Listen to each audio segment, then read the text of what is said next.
The wailing of sirens cut through the air like knives as the sky dimmed, not from the sunset but from the smoke curling up on the horizon.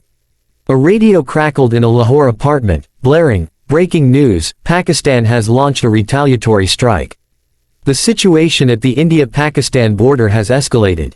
12-year-old Zayan clutched the hand of his grandmother, Amidst, as they stood by the window.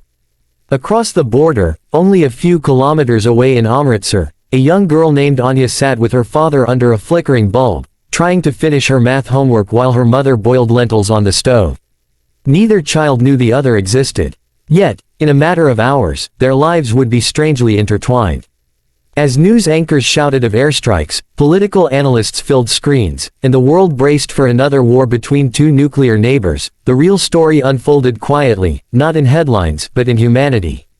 Zayan's father, a Pakistani army medic, was deployed that morning. Anya's uncle, an Indian border soldier, was also sent to the front line. But amid all the shouting, no one heard the silent prayers whispered by mothers on both sides, or saw the tears of children too young to understand, yet old enough to feel the fear. That night, a drone from the Indian side malfunctioned and crashed just beyond the Pakistan border, in the outskirts of a quiet village.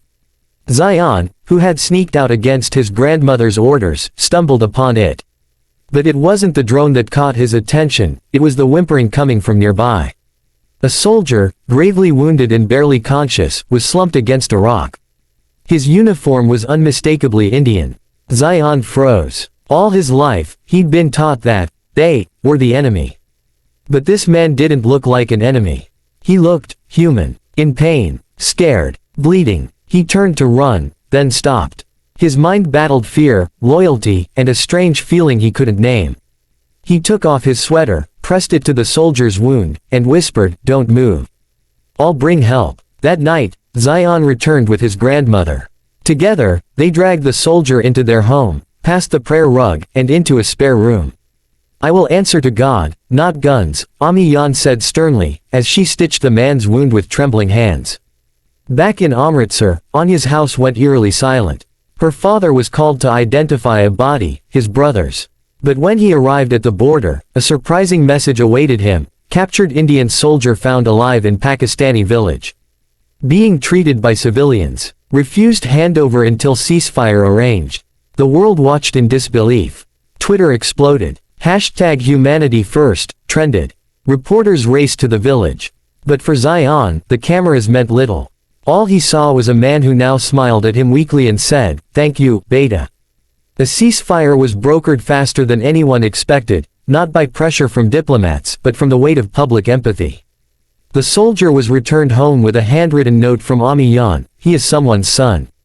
Like my Zayan, remember that." When Anya's father read the note aloud at a press conference, he wept. And so did millions watching. Months passed. Anya and Zayan became pen pals, introduced through a humanitarian organization that traced their families. They shared stories, jokes, photos. On paper, they were divided by borders. But in spirit, they built a bridge few politicians ever could. Today, in a quiet classroom in Toronto, a teacher reads their story aloud to a group of wide-eyed children from every corner of the world. She finishes with Zayan's final words in a letter. "The war didn't end because we fought back. It ended because we looked forward. Because sometimes, the most powerful retaliation is kindness."